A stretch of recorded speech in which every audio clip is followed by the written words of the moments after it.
নমস্কার বন্ধুরা, আমার 5 পয়েন্ট চ্যানেলে আপনাদের সবাইকে স্বাগত জানাই। আজ আমি চিলি বেবিকর্ন বানাবো। তার জন্য এখানে আমি 250 বেবিকর্ন নিয়েছি। আমি ছোট ছোট করে কেটে নিয়েছি।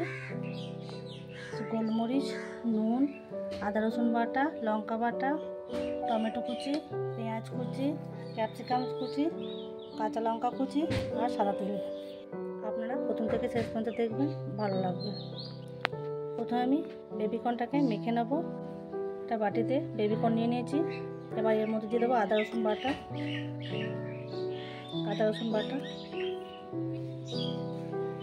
লঙ্কা বাটা, আর দেবো গোলমরিচ গুঁড়ো, 2 চামচ মতো কর্নফ্লাওয়ার। সব কিছু দিয়ে ভালো করে মেখে নেব। আমি শুকনো মেখে নেব। সামান্য নুন দিয়ে দেবো। ভালো করে মাখা হয়ে গেছে। এবার নুনটা ধরিয়ে নেব। ধরে গেছে। এবার কড়াইটা বসিয়ে নেব। কড়াই গরম হয়ে গেছে।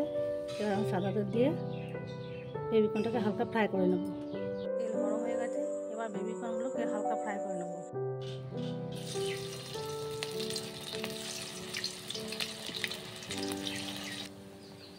সব বেবিকর্নগুলো দিয়ে দিয়েছি। এবার হালকা উল্টে পাল্টে নেব। দেখুন বন্ধুরা, বেবিকর্নগুলো হালকা ভাজা হয়ে গেছে। এবার তুলে নেব।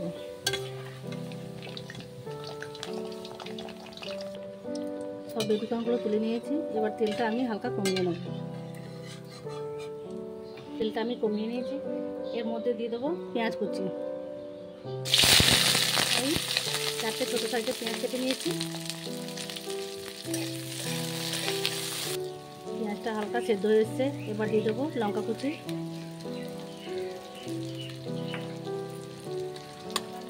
হালকা নাড়াচাড়া করে নেব। এবার দেবো 2টো মিডিয়াম সাইজের টমেটো কুচি,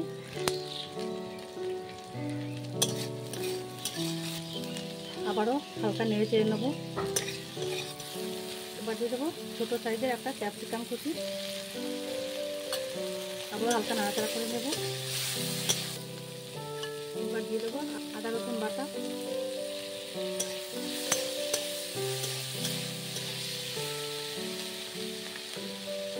আর লঙ্কা বাটা। ভালো করে নেড়ে নেব। সামান্য নুন দিয়ে দেবো স্বাদ মতন। ভালো করে মিশিয়ে নিয়েছি। এবার আমি দেবো 2 চামচ মতো ভিনেগার।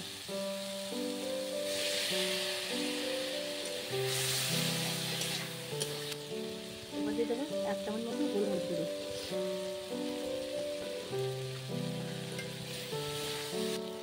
এবার দিয়ে দেবো সয়া সস, চিলি সস আর টমেটো সস। আমি একসাথে গুলে নিয়েছি। এবার দিয়ে দেবো। আর অল্প করে জল দিয়ে দেবো। বেশি জল দেবো না, কারণ ফ্রাই করে নেবো বলে। জলটা ফুটে গেছে। এবার এই ভেজে রাখা বেবিকর্নগুলো দিয়ে দেবো।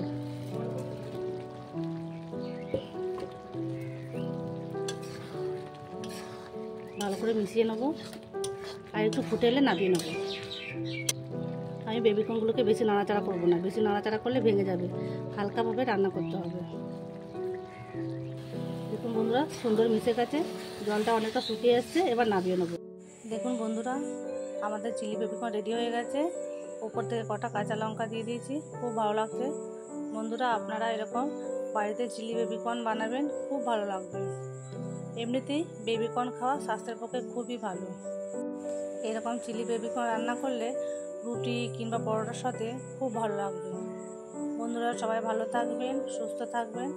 এতক্ষণ আমার সাথে থাকার জন্য সবাইকে অনেক অনেক ধন্যবাদ।